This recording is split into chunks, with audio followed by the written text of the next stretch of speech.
Hey guys, welcome back. Today I'm going to do E-Ratic Recharged from AW Opshot 104, Mike Deodato Jr. cover, made by Kaare Andrews, Brian Reber.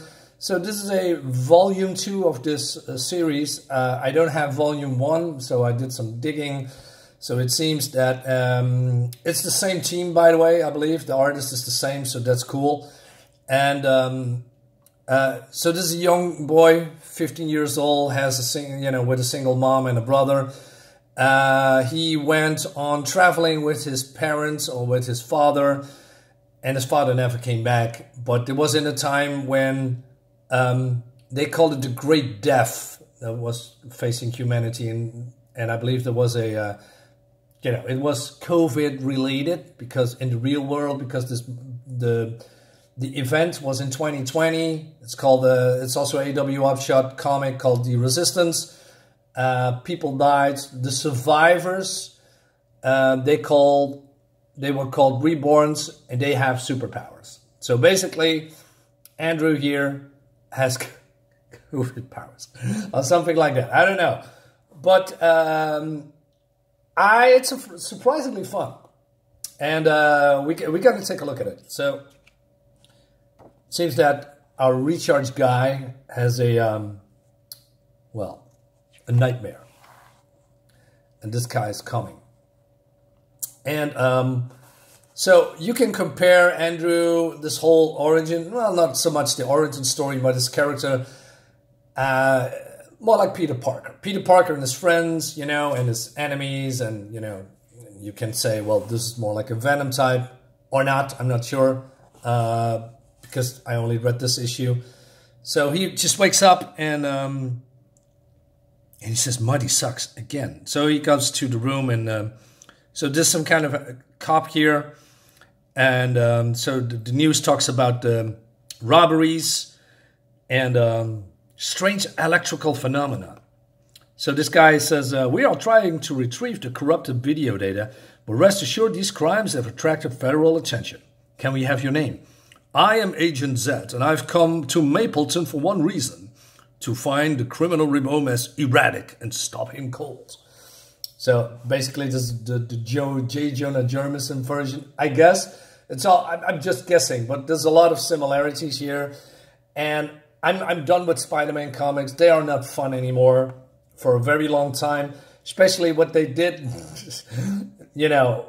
lately. Now it seems that Mary Jane has superpowers now. Just stop reading. Just stop reading Marvel, guys. It's not worth it anymore. So I came across this comic, and I said, you know what? It's only 4 issues. Why not? Right? So AW Opshot is doing all this stuff. Take a page, blow it up. All right. So you can see here. So his brother is being dropped by, I don't know, his mother, new boyfriend. And he says, my name is Oliver Leif. Leif or Leif. A year ago, I got sick on a trip to see my dad. He left to go to the store and never came back. I never told my family, but maybe he's dead, and it's my fault. I woke up 2 weeks later with superpowers. Since then, my mom moved us to Mapleton, a sleepy little suburb where nothing ever happens, until I showed up. With the help of Doc Peters, I found a way to control my powers, and I also unleashed the Void, a godlike mass of conscious energy, the same energy that's run through my body. For 10 minutes a day, I can do almost anything. So, and then he's getting tripped because, so this is the bully here, and hey, what's your step, dork? And then this girl comes in, and so these are the, I don't know, the popular guys, I guess, but this girl here called Kristen was part of this popular group, and she has something, right? She could be, I don't know, Mary Jane, but she has a temper. And in volume 1, they, come closer, and then have a relationship with each other, but there's also something going on with her, right? So he says, why just you can't fight back for once? You know why. You totally kick their butts, and they'll be taken away by the government. Trust me, might be worth it. So these people laughing at them. Oh, the fall from popularity is steep. and all you're left with are nerds and freaks. I don't hang out with freaks. So again, and then he has also, you know, friends, and this guy here comes over and says, "Hey, Andrew, wanna play D&D? I got metal miniatures and everything." He says, "Oh yeah." So doing some nerd chat, and there's some humor in here that I like. So they are going on a trip, and her brother is being kissed by this girl, and this girl's been friends with Andrew and all that stuff. It's pretty cool, right? So he has developed some friends here, and they're, you know, everyone has their own stories. I like that. And also the typical bullying going on. So this is the I don't know, Flash Thompson guy, and he says, "You're in my seed, worm." "Hey, look, I'm a nerd too. I can see. Give those back, please." "Stop," she says. "You can save everyone. Just let guards suffer. Let it just go. Don't pull us down the hierarchy any further." So she's very, I don't know. It's important for her that she is being some kind of a socialite, or, you know, important, or, you know, like those girls in high school that needs all the attention and think they're pretty girls and, you know, the best ever. So he gets in this guy's face, and then, I don't know, this giant woman comes in. "Is there a problem here, Mr. Leif and Mr. Albertus?" "No problem." And so this guy says, "We can pick this after school, Garth. Make sure there's no hard feelings." "Thanks, Oliver. You made just everything worse." So then he gets a call from Doc Peters, and it seems that he has some trouble with his powers, and there's some kind of a clock, void clock or something, that going in reverse, going down to I don't know what. So this is some kind of a laboratory and stuff. Right. So some stuff with his mom and this guy. And then she says, "This is how we climb back on top of the social pyramid. How we wash out the humiliating stench of popularity." Yeah, so she wants, I don't know, become a YouTuber or a VTuber. So she's here in this museum when this is some kind of a school trip. And "It's clear to me now. I've fallen in the trap of the small-minded people of Mapleton. I may have fallen from grace and power in our small Sulska system, but in the online world, the real world, no one knows their names, but they know mine. And we solve the Mapleton robberies and live stream it to the world." All right. And so Garth is, and oh yeah, he's getting bullied. It says, "Hey Garth, you okay?" Poor Garth. And so he's being distracted, and he says, "Hey, focus, we can do this." He says, "Just slow down, give me a minute." And then she says, "Hey, what's going on?" Right? And he says, "I haven't powered up in weeks. I'm backed up." And so he feels a little bit, I don't know, sick, and he feels like some kind of a bomb going off. Right? So she says, "Hey, I thought you had to let it out every day. I've been watching medication videos on VidTube, and if I focus, I stay calm. And he just wants to be a normal guy. He wants to be invisible. But I don't want you to be normal, like, at all." So, yeah, maybe she's being with him because he's a superhero and all that stuff. And he's afraid that if he's turned on his powers, everything goes to shit again. She says, "Oh, young romance, is it sweet?" She's a ditzy teacher or something, I don't know. And then this I don't know, this dinosaur bones come to life and everybody start running. I like the art, by the way, and coming back to the art a little bit later. So he said, "You can change here." I'm not doing it. What if I hurt people?" "You are already getting hurt." "I can't." "You can," and then there are people in danger. So she's smacking him. I'm not a big fan of that, but I know why she does it. You know, maybe she wants to, you know, she says, "Stop being weak." Yeah, exactly my thought. Stop being weak, man. Just man up. But, you know, hitting him is not really a good thing. Anyway, she's a little bit toxic. So he's been transformed into E-Ratic and uses his powers to, I don't know, so that the jaw cannot close, but he knows that his power is draining. So he's a little bit in stalemate, and then some things happen. So this warrior woman comes, and he says, "Am I dead?" And he also says here, I don't want to die alone. So he's basically a coward, right? Just like all of bullies. And he says, my people have faced your dark energy for a millennium. You've been lurking in the shadows, recharging yourself. You find a way in this world, and I followed. Did you forget to bring your clothes? And I shall destroy you. This was a mistake.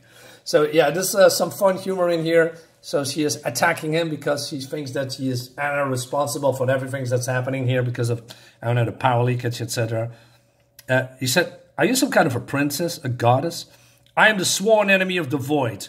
When we detected your presence above, I was sent to destroy you in a one-way trip from Agartha. That's where she comes from. And so he's going to defend himself and, attacking her.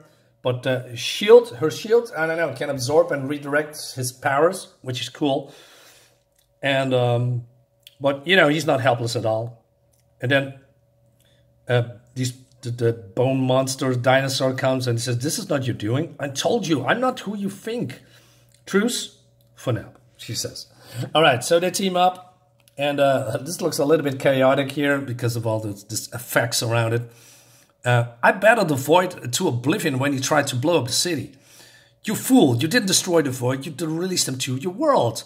Because I feel him all around us. And then, like I said, they are trying to fight it. And she says that she's been trained, since childhood, etc. And she's boasting that she will not stop before, the void is destroyed, etc. And then, well, they did it. The bones are, well, they're just bones now. And so she unmasked him and said, you're a child. I'm your age. I'm just small bones. Can we all go home now? There is no return home until my task is complete and the void is destroyed. But where will you sleep? What will you eat? And then all these bullies here. So this guy says, and then I totally saved E-Ratic's life from ultimate destruction. And so Kristen comes in. Has anyone seen Ollie? I think I broke my foot. Not that you care. What do you mean? We didn't leave you behind. You left us. And then she says, there's only one thing to do. So what she's going to do, instead of looking for a boyfriend, she's going on YouTube, making, I don't know, become Lois Lane or something and reporting on what's happening. And then, but she's defending E-Ratic about being the superhero that saved them all. He said, I get the kids to save you. I'm just glad I was here to help. He's such a scumbag. Anyway, and she said, oh, like, subscribe, and all that jazz. So she's happy to see him. And we're all okay, just the way we are, hugs. And I know you could do it. I had help. And then, so she introduces to this girl called Iana, Princess of the Middle Realm, Agartha.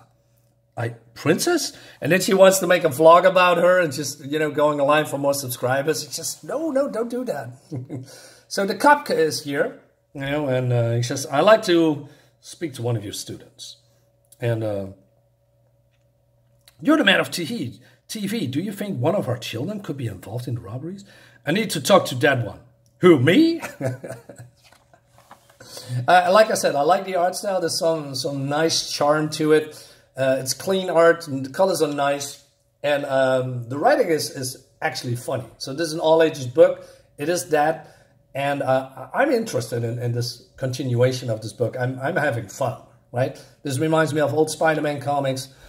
And so poor Andrew says, is it Andrew? Or I'm in trouble. I didn't do anything. Oliver. Oh, yeah, this is Oliver. So I'm not sure why I said Andrew. Okay, Oliver. Okay. He said, what would you do? Tell him who you are? You said it would be worth it. For revenge, sure. But this? He'll be fine. He didn't do anything. So this teacher is all over this guy. Thank you for your assistance, Miss Whip, like, crack it. This is so exciting. A handsome federal agent taking an interest in a wonderful school. Anyway, so she says, hey, let's get out of here. And he says, wait, we can't just leave Iana behind. Princess Iana. We can't, or you can. She's alone and new to the city. And I had it up with all of your selflessness. All you care about are them and him and her. What about me? Oliver Leif, we are breaking up. She's the most selfish person in this comic. So that went great. So his friends comes, hey dude, you see Kristen? She was worried about you. Not anymore. So he's going over some lines with Yana, and he says, hey, okay, one last time, you're an exchange shooter whose family has been had an emergency, and you need a new host home, temporary, until I destroy the void. Not that last part. It's the truth. The truth won't help us here. Deception is for cowards. Then I'll do the talking. So he comes home, and then, oh no, it's his dad. And his dad says, hey, buddy, your mom dug up my old mug, #1 dad. And that's, it's going to continue in issue number 2. Like I said, it's just, this is fun. I had